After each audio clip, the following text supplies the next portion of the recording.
Ciencia abierta.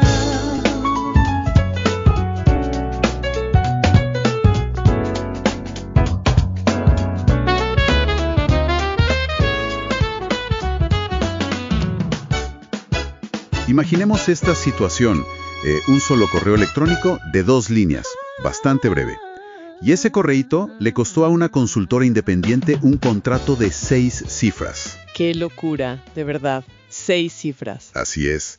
Y ojo aquí, esta profesional no insultó a nadie, no envió información confidencial por error a la competencia ni nada por el estilo. Ajá. Ni siquiera cometió una falta de ortografía evidente, digamos. Simplemente usó un pronombre ambiguo y omitió un par de especificaciones que, bueno, en su cabeza estaban clarísimas. Claro, el clásico yo me entiendo.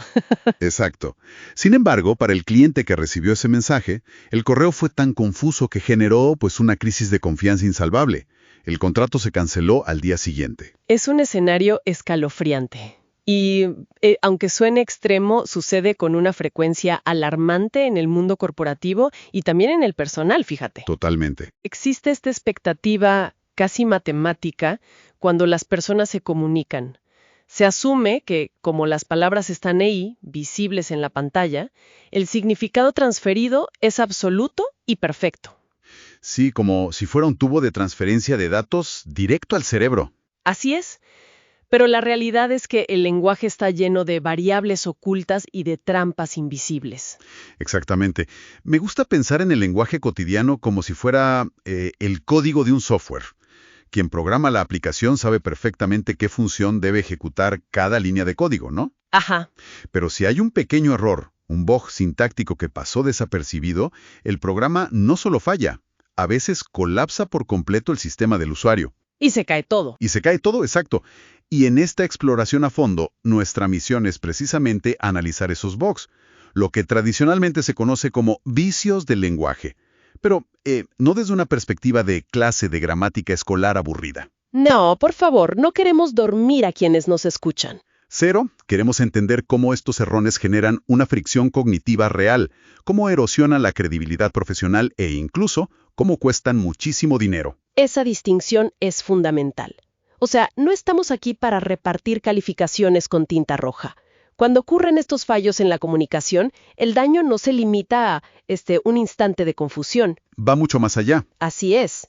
A un nivel profundamente subconsciente, el cerebro de quien recibe la información procesa esos errores estructurales y de manera automática le resta puntos de autoridad y de confianza a quien emite el mensaje. Te moldean la reputación, básicamente. Exactamente, moldean la reputación sin que uno se dé cuenta. Ok, vamos a desglosar esto. Si seguimos con la analogía del software, para entender por qué colapsa el programa, primero debemos entender los diferentes tipos de errores en el código.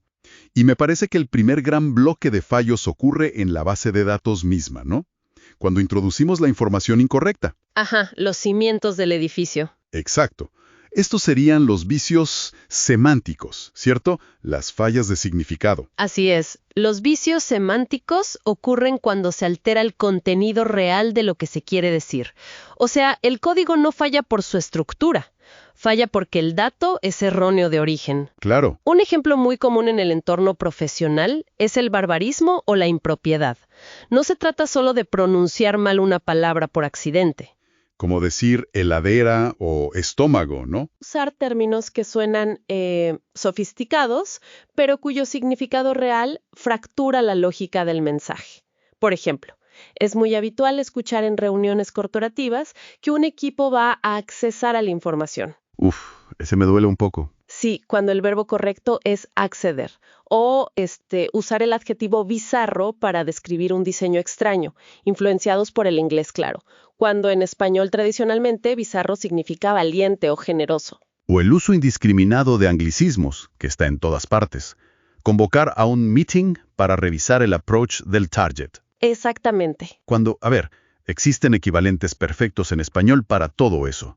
Pero aquí surge un segundo tipo de error que me parece aún más interesante, porque ya no se trata de usar la palabra incorrecta, sino de que la lógica interna del programa se rompe por completo.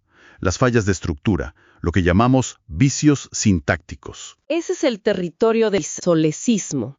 Ocurre cuando se rompen las reglas de construcción de la oración.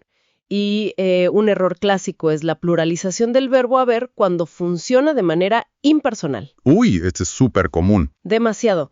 Escuchar, digamos, hubieron muchas quejas en el departamento, en lugar del correcto que sería hubo muchas quejas. Ajá. Otro error sintáctico recurrente es la expresión en base a para justificar un argumento, cuando la estructura precisa, la que tiene lógica gramatical, debería ser con base en. A ver, espera un momento. Quiero hacer de abogado del diablo aquí. Adelante. Sinceramente, la lengua evoluciona todo el tiempo, ¿no? O sea, Shakespeare inventaba palabras que hoy consideramos clásicos intocables. Es verdad. Entonces, ¿por qué debería importarnos realmente si un gerente dice hubieron problemas en lugar de hubo problemas?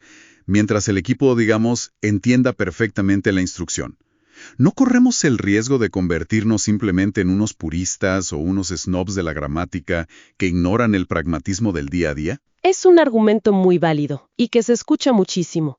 Y la respuesta no tiene que ver con el purismo literario, sino con un fenómeno psicológico documentado llamado fluidez cognitiva. Fluidez cognitiva. A ver. Sí, el cerebro humano es una máquina de optimización de energía.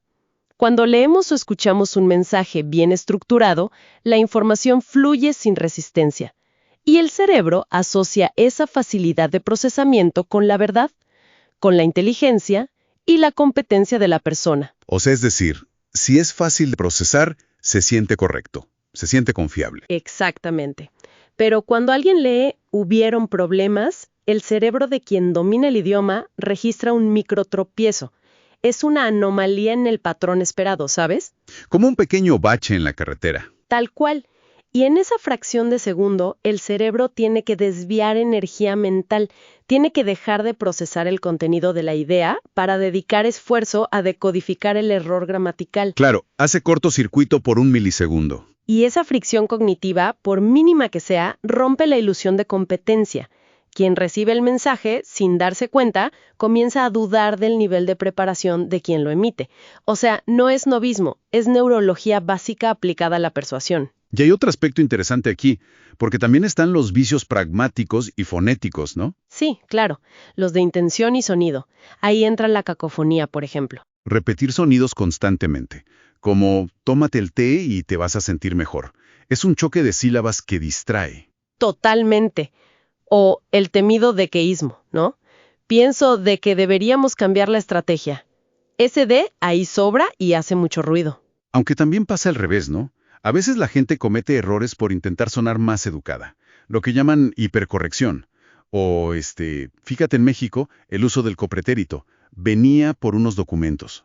Ah, sí. Gramaticalmente podría ser un vicio, pero pragmáticamente es una forma de cortesía cultural para suavizar la petición. Ese es un matiz excelente. No todos los desvíos son por ignorancia. Algunos son herramientas sociales. Pero volviendo al tema de la fricción cognitiva, esa explicación que dabas cambia por completo el panorama. Sí. Entonces, establecemos que el cerebro cataloga estos errores estructurales como una señal de desconfianza.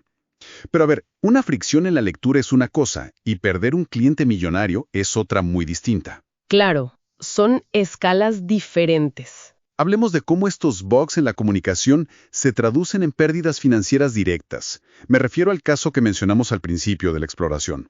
Lo fascinante aquí es que ese caso ilustra el error que, de lejos, pasa la factura más alta en el mundo profesional. La anfibología o la ambigüedad. La ambigüedad, claro. Es un vicio semántico extremadamente peligroso, porque quien emite el mensaje está absolutamente convencido de que su instrucción es cristalina, que es transparente. Sí, como el clásico letrero de «se vende medias para caballeros de lana». Exacto. O sea, uno se pregunta, ¿la lana es de las medias o es que los caballeros son de lana? Es un ejemplo perfecto de cómo la estructura permite múltiples interpretaciones, y quien recibe el mensaje entiende algo diametralmente opuesto a la intención original. Bueno, analicemos ese desastre de comunicación del correo. La consultora independiente tenía que entregar dos cosas a su cliente del sector tecnológico, ¿verdad? Ajá, dos cosas distintas. Sí. El texto revisado para una campaña de marketing y, por separado, una evaluación de un logotipo. El cliente le envió un mensaje rápido pidiendo una actualización. Ella, desde su teléfono, a las prisas, respondió, confirmo que la pieza está lista para revisión y lo otro que pidió la semana pasada también lo enviaré mañana. Desde la perspectiva del emisor, de la consultora, ella operaba bajo lo que en psicología se llama la maldición del conocimiento. Uf, gran concepto. Sí, ella sabía perfectamente que la pieza se refería exclusivamente al texto de la campaña y que lo otro era el logotipo. Como ella poseía ese contexto de fondo, pues asumió que el código de su mensaje era impecable. Claro, pero el cliente no tiene acceso a la mente de la consultora. Al recibir el mensaje, el cerebro del cliente tiene que lidiar con una carga cognitiva brutal para adivinar el significado de términos tan vacíos como la pieza y lo otro. Es un esfuerzo innecesario para el cliente. Totalmente. Y el cliente interpretó que la pieza era el paquete completo de la campaña, o sea, incluyendo el texto y el logotipo integrados, y que lo otro era, no sé, un trámite administrativo no relacionado. Y ahí se produce el colapso del sistema. El cliente esperaba recibir la campaña completa ese mismo día. Cuando al día siguiente descubrió que solo había recibido el texto y que el logotipo apenas se iba a revisar, bueno, el cronograma de lanzamiento se vino abajo. Un desastre. Y el cliente argumentó que era imposible trabajar con alguien incapaz de especificar parámetros básicos de entrega. O sea, la ambigüedad inyecta riesgo en cualquier transacción comercial. Y ante la percepción de riesgo operativo, el instinto básico en los negocios es retirarse, es huir de ahí. Así es, cortar por lo sano. Aquí es donde se pone realmente interesante, porque me surge una duda. ¿No te parece irónico que en la era de la hiperconectividad, donde enviamos más mensajes de texto que nunca en la historia de la humanidad, seamos cada vez menos precisos al comunicarnos? Es una paradoja tremenda. Escribimos más, pero nos comunicamos peor. La inmediatez le está ganando la batalla a la precisión. Y si la ambigüedad provoca un colapso agudo del sistema, como vimos con la consultora, hay otro tipo de error que funciona, digamos, más como un virus lento. Un problema crónico que no destruye el contrato en un solo día, pero que va minando la autoridad de una persona o de una organización a lo largo de los meses.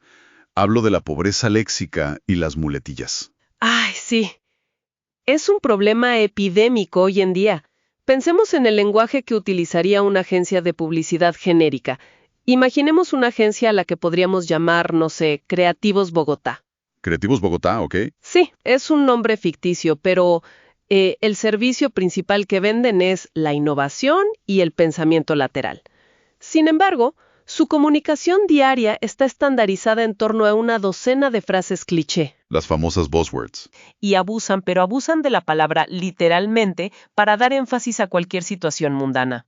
Literalmente me muero de hambre. Exacto, literalmente. Es como escuchar la estática en una vieja radio analógica.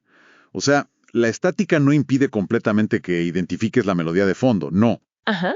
Pero el ruido constante fatiga tanto la mente que eventualmente el oyente simplemente apaga el aparato. Ya no quiere escuchar más. Esa analogía de la estática es perfecta para explicar un fenómeno neurocognitivo llamado saciación semántica. ¿Saciación semántica? Sí, cuando una palabra de alto impacto como innovador o literalmente se repite sin cesar fuera de su contexto adecuado, las vías neuronales literalmente dejan de registrar su significado.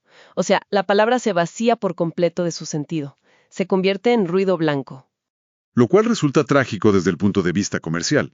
Si una agencia cuyo producto principal es vender ideas, utiliza un vocabulario tan monótono, tan predecible, el cliente asume instintivamente que las ideas que le van a vender también carecen de profundidad. El cerebro asocia la escasez de vocabulario con una falta de recursos intelectuales. Y ese es exactamente el coste oculto de las muletillas y los comodines corporativos. Un abuso constante de, o de frases de relleno indica que el sistema de la persona está ganando tiempo para procesar el pensamiento. Claro, el cerebro está cargando. Exacto. Sugiere falta de preparación. Si abusas de la palabra literalmente, pues pierdes su fuerza. Si todo es literal, nada lo es. Entonces, ¿qué significa todo esto a una escala mayor? Porque ese agotamiento mental a nivel individual es grave, claro. Pero ¿qué pasa cuando ese código defectuoso se lanza a nivel masivo? Se amplifica exponencialmente. Escalemos esto al ámbito corporativo y la gestión de crisis. Hoy en día, un comunicado de prensa mal redactado se convierte en el blanco de activismo en redes sociales en cuestión de segundos. Se expone al escrutinio de millones de personas de inmediato. Si conectamos esto con el panorama general, cuando pasamos de la comunicación interpersonal a la retórica institucional, los vicios del lenguaje dejan de ser meros descuidos, se convierten en responsabilidades legales y financieras. La precisión es un activo económico. Definitivamente. Analicemos un caso de estudio real de gestión de crisis. Imaginemos una empresa financiera, digamos una plataforma tecnológica importante, que sufre un ciberataque. Terror absoluto en la oficina. Pánico total. El equipo de relaciones públicas entra en pánico y emite un comunicado inicial en redes sociales que dice algo como esto. En relación a la exfiltración de data sensible, hemos sido objeto de un ataque externo, pero informaremos de que tengamos los parches de seguridad implementados. Escuchar esa oración duele físicamente. O sea, desde una perspectiva analítica, ese comunicado es una clase maestra sobre cómo destruir el valor de las acciones de una empresa en menos de 280 caracteres. Es un manual de lo que no se debe hacer. Vamos a desglosar los mecanismos de ese fracaso, porque hay varios. Primero, inician con jerga técnica innecesaria. Exfiltración de data sensible. A ver, en medio de una crisis, el usuario común solo tiene una pregunta en la mente. ¿Mi dinero está a salvo o no? Exactamente. Utilizar términos tan opacos genera una barrera y amplifica el pánico, porque lo que no se entiende en una crisis se percibe automáticamente como una amenaza mayor. Y el segundo fallo de ese texto es aún más revelador desde el punto de vista psicológico. Dicen, hemos sido objeto de un ataque. Ajá. Es un uso clásico de la voz pasiva. Las corporaciones adoran la voz pasiva en momentos de crisis porque subconscientemente diluye y evade la responsabilidad. Le quita el peso a quien habla. Claro, en lugar de decir sufrimos un ataque o nuestra seguridad falló, se posicionan como receptores inactivos del destino, como si la culpa fuera del universo. Y el público detecta instantáneamente esta evasión táctica y, créeme, la castiga en redes sociales. Y el golpe de gracia de ese comunicado es el remate final. Informaremos de que tengamos los parches. Uy, sí. Un dequeísmo de manual. Resulta hasta irónico. En el preciso instante en que una institución financiera necesita proyectar un control absoluto, una autoridad impenetrable y un rigor técnico inquebrantable, van y cometen un error gramatical que uno esperaría de un borrador apresurado en el colegio. Tal cual. Ese bug sintáctico destroza por completo la ilusión de competencia corporativa de la que hablábamos. Y fíjate que hay ejemplos históricos monumentales donde la brecha entre esta retórica corporativa y la realidad operativa resultó en catástrofes de relaciones públicas. Y aclaremos para quienes nos escuchan que, no estamos tomando partido ni juzgando las políticas ambientales o financieras de las empresas que vamos a mencionar. Claro, solo estamos analizando estrictamente el impacto de su comunicación y su retórica. Exactamente. Pensemos en la compañía petrolera BP y su famosa campaña global Beyond Petroleum, o sea, más allá del petróleo. Sonó muchísimo. Desde el diseño lingüístico, la empresa construyó una arquitectura retórica impecable que prometía un enfoque súper ecológico y una transición hacia la energía verde. Básicamente crearon una expectativa masiva basada puramente en el lenguaje. Prometieron el cielo y la tierra. Exacto. Pero cuando ocurrieron desastres ecológicos masivos y derrames de petróleo en el mundo real, pues la colisión fue devastadora. Cuando el discurso retórico exige ser juzgado bajo estándares éticos altísimos que la realidad operativa no puede sostener, el mercado y el público no solo critican el accidente técnico, castigan ferozmente la hipocresía del lenguaje. Es que la caída es desde mucho más alto. Totalmente. Lo mismo ocurrió con la salida a bolsa del banco español Bankia. Se promocionaba con un discurso muy cercano, afirmando ser el banco de la gente común, usando un lenguaje muy del pueblo, digamos, y poco después requirieron un rescate financiero gigantesco. Las palabras importan, y las promesas vacías estructuradas sobre vicios semánticos tienen un costo tangible en el mercado de valores, castigan financieramente a las empresas. Ok, entonces ya diagnosticamos la magnitud del problema. El código con el que nos comunicamos está plagado de errores invisibles. El ancho de banda mental de quienes nos escuchan o nos leen está al límite siempre, y el costo económico y reputacional de la fricción cognitiva es altísimo. Sí, el diagnóstico no es muy alentador. Pero bueno, la pregunta ineludible ahora es operativa. Sabiendo todo esto, ¿cómo depuramos este sistema? Y la verdadera dificultad, el pequeño desafío constructivo aquí, radica en cómo lograr esa precisión sin tener que convertirnos en robots que consultan el diccionario de la Real Academia antes de enviar un simple mensaje de saludo en el trabajo. O sea, los vicios a menudo son inconscientes. Es una gran pregunta. Y la buena noticia es que no se requiere memorizar reglas arcaicas de gramática, sino implementar pequeños procesos de auditoría, como filtros de control de calidad en el día a día. Ok. Y la herramienta más efectiva y paradójicamente la más subestimada en el mundo corporativo moderno es la lectura en voz alta. A ver, parece un consejo casi demasiado simple. ¿Por qué funciona tan bien a nivel cognitivo la lectura en voz alta? Porque obliga al cerebro a cambiar el circuito de procesamiento por completo. Cuando revisamos un texto visualmente de manera silenciosa, el cerebro humano tiende a leer por bloques. Como que escanea, ¿no? Exacto, escanea el texto, anticipa lo que viene y literalmente rellena los huecos y salta sobre los errores estructurales porque ya sabe lo que quería decir. O sea, tú mismo te corriges mentalmente. Ah, claro, te haces trampa al solitario. Tal cual. Pero el procesamiento auditivo es estrictamente lineal. Cuando se pronuncia cada palabra en voz alta, el oído choca de frente contra las cacofonías. Percibe el ritmo entrecortado de la pobreza sintáctica y detecta las ambigüedades.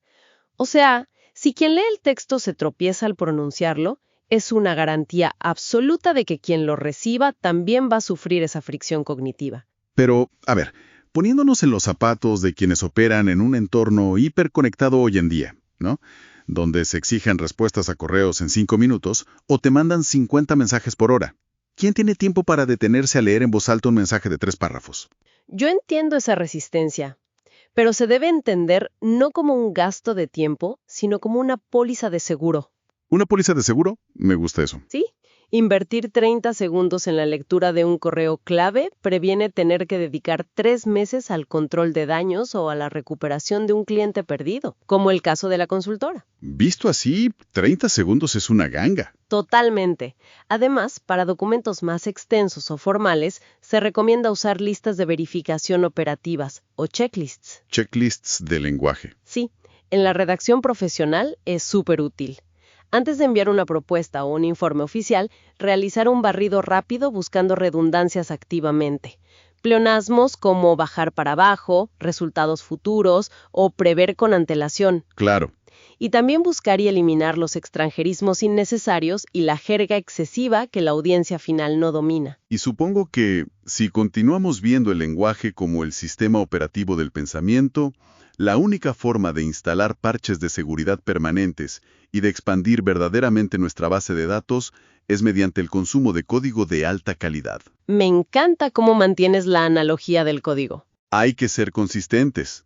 Es decir, el hábito constante de la lectura de textos bien editados, a mi parecer, es la única cura real para la pobreza léxica y la monotonía corporativa. La revisión no es un paso opcional, es parte integral del diseño del mensaje. Tienes toda la razón. Y es el único método comprobado para enriquecer la biblioteca de estructuras mentales. Al leer material complejo y bien articulado, el cerebro absorbe de manera natural la sintaxis correcta y amplía el vocabulario, reduciendo la dependencia de esas muletillas desgastadas que mencionábamos. Queda meridianamente claro que los vicios del lenguaje trascienden por mucho el ámbito académico. O sea, no estamos hablando de simples marcas rojas en un ensayo escolar de literatura. Estamos hablando de riesgos. Riesgos estratégicos, riesgos operativos y vulnerabilidades reputacionales críticas en el mundo real. Y que cuestan dinero, como ya vimos. Exacto. La ambigüedad paraliza las instrucciones.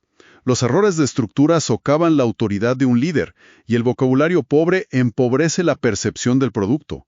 Al final del día, invertir en la claridad y la precisión del lenguaje es, digamos, el acto definitivo de empatía corporativa y personal hacia quien recibe nuestra información. Reflexión aún mayor sobre la trayectoria de nuestra cultura en general. El filósofo Ludwig Wittgenstein formuló una premisa contundente hace mucho tiempo. Él decía: los límites de mi lenguaje significan los límites de mi mundo. ¡Qué frase tan poderosa! Lo es.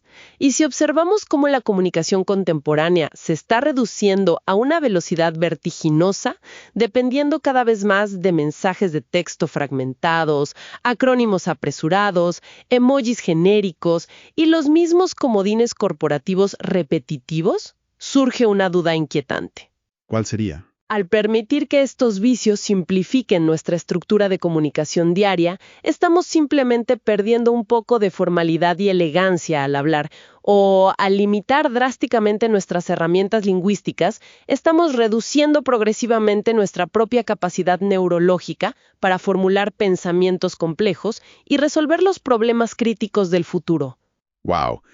Es una perspectiva profundamente reveladora para tener en cuenta la próxima vez que, en medio de la urgencia del día a día, el dedo se acerque al botón de enviar sin haber auditado el mensaje. Hay que pensarlo 2 veces.